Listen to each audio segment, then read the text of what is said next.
আচলতে গোটেই অসমখনৰ লগতে আমাৰ ৱেষ্ট গুৱাহাটী জিলাই বা আমাৰ গুৱাহাটী প্ৰশাসনে আগন্তুক বিধানসভা নিৰ্বাচন যাতে শান্তিপূৰ্ণভাৱে সমাপ্ত কৰিব পৰা যায়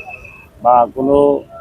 অপ্ৰীতিকৰ ঘটনা নোহোৱাকৈ বা সুকলমে যাতে নিৰ্বাচন পাৰ হৈ যায় তাৰ বাবে কঠোৰ নিৰাপত্তা ব্যৱস্থা কৰা হৈছে।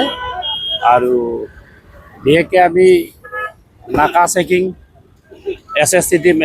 FST সকলোৰ লগতে আমি গোটেই জিলাখনত বা ৱেষ্ট গুৱাহাটী জিলাখনত আমি নিৰাপত্তা ব্যৱস্থাটো কটকটীয়া কৰিছোঁ যাতে কোনো ধৰণৰ ৰাইজে নিবিচৰা বা তেনেকুৱা ধৰণৰ কোনো ধৰণৰ ঘটনা সংঘটিত নহয়। আমি আমাৰ যিটো এই নিৰাপত্তা ব্যৱস্থা আমি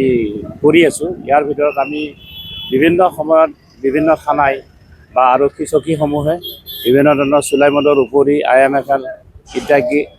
ইত্যাদিকে ধৰি বিলাতী সুৰাকে ধৰি বহুত আমি ইতিমধ্যে জব্দ কৰি বিভাগীয় আবকাৰী বিভাগক আমি চমজাই দিয়া হৈছে। ইয়াৰ উপৰি আমি বিভিন্ন নাকা চেকিঙৰ জৰিয়তে যাতে আমাৰ ৰাইজ যাতে আশ্বস্ত হ'ব পাৰে, কোনো কাৰণতে যাতে আমাৰ জনসাধাৰণ নিৰ্বাচনৰ কাৰণে বিচলিত নহয়, শান্তিপূৰ্ণভাৱে ভোটদান প্ৰদান কৰিব পাৰে, তাৰ কাৰণে আমি কঠোৰ নিৰাপত্তা ব্যৱস্থা কৰিছোঁ।